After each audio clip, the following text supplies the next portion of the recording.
This is Valley News Live at noon. Well, the high winds are whipping through our area today, and you can just check out right behind us in the sky cam with the trees blowing. You know, it's even making it harder to drive and even stand up if you're outside. So let's check in with Summer Schobach to see what we can expect. It's a pretty windy Tuesday, Summer.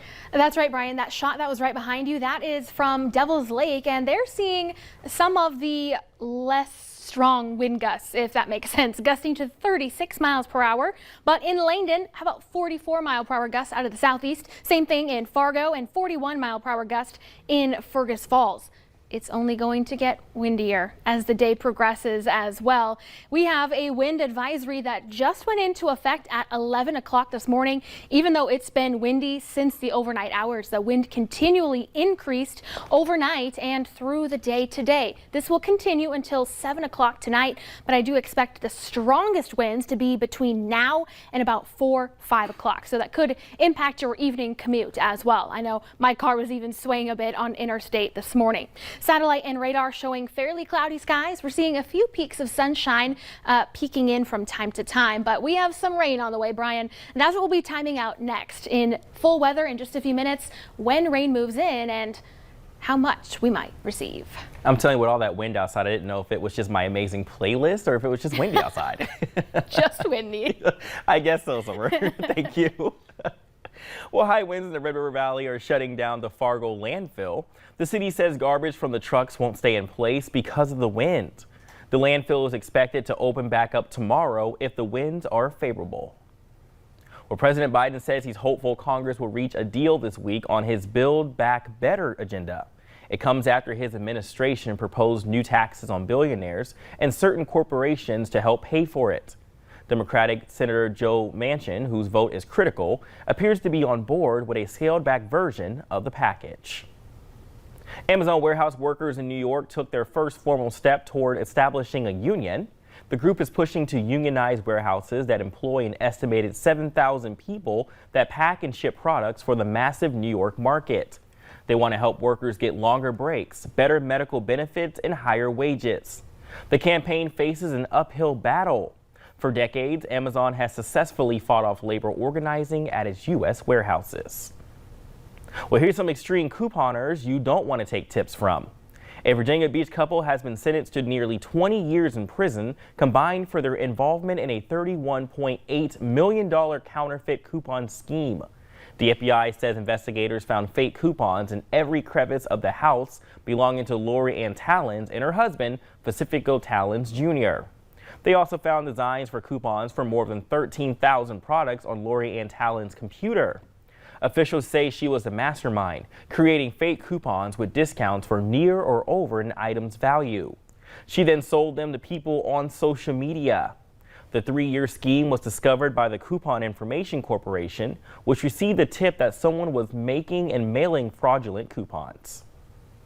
The FDA is scheduled to meet today to discuss granting Pfizer emergency use authorization of its COVID vaccine dose for children ages 5 to 11.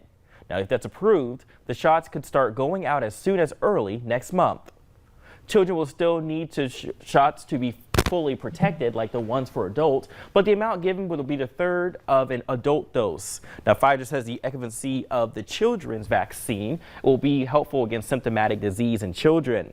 They also will make a presentation about it to the FDA Advisory Committee. The committee will then review the studies and data submitted by the pharmaceutical company.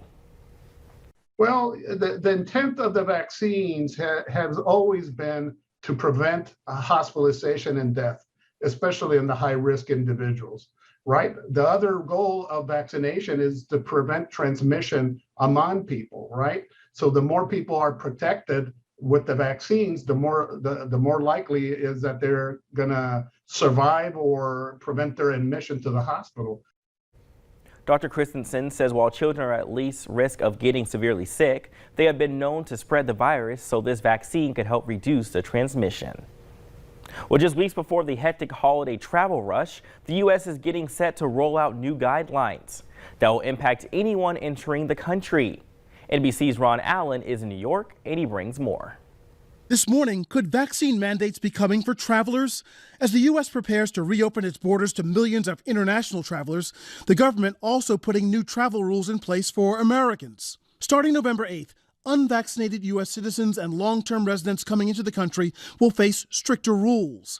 They'll have to present a negative COVID test taken 1 day before re-entering the country. Fully vaccinated Americans will still have a 3-day window for COVID-19 testing, but if they can't provide proof of vaccination, they'll have to take a test the day before the flight. So please, everyone, make sure that when you're traveling internationally, you take your proof of vaccination with you. Nearly 2 years after America closed its borders to visitors from dozens of countries, including European countries, Canada, and Mexico, travelers from those countries can now come in, but nearly all will have to be vaccinated. These are the requirements: proof of vaccination, an FDA or WHO approved vaccine given before leaving their home country, a negative COVID test taken within 72 hours of coming to the U.S. The burden of verifying all this is on the airlines. Though some companies have put vaccine mandates in place for their employees, leading to pushback and reversals at places like Southwest, airlines have left requirements for travelers up to the Biden administration. I think everyone's just more willing to travel now because we're just over being locked down and over being stuck. Now, companies will have to check travelers' vaccination status. It's one more step that could lead to backups heading into an already heavy travel season. Major U.S. airlines are donating more than 20,000 tickets to Afghan evacuees. Airline carriers including United, American, Frontier, and others are contributing flights. Miles for Migrants, which donates frequent flyer miles and credit card points to help displaced people travel, is coordinating the effort. Combined with the 20,000 flights already contributed by the public and White House, most of the 53,000 Afghans currently living on 8 U.S. military bases should be able to get to their final destinations.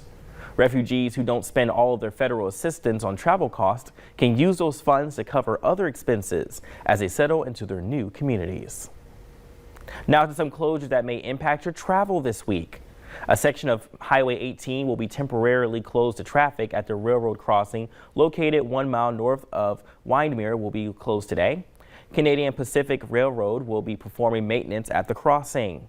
There will be detours in place to guide drivers all around the intersection, and the project is expected to be completed by Friday. Well, coming up at noon, what are you going to be for Halloween? So try to figure that out. But the most popular costumes are being released.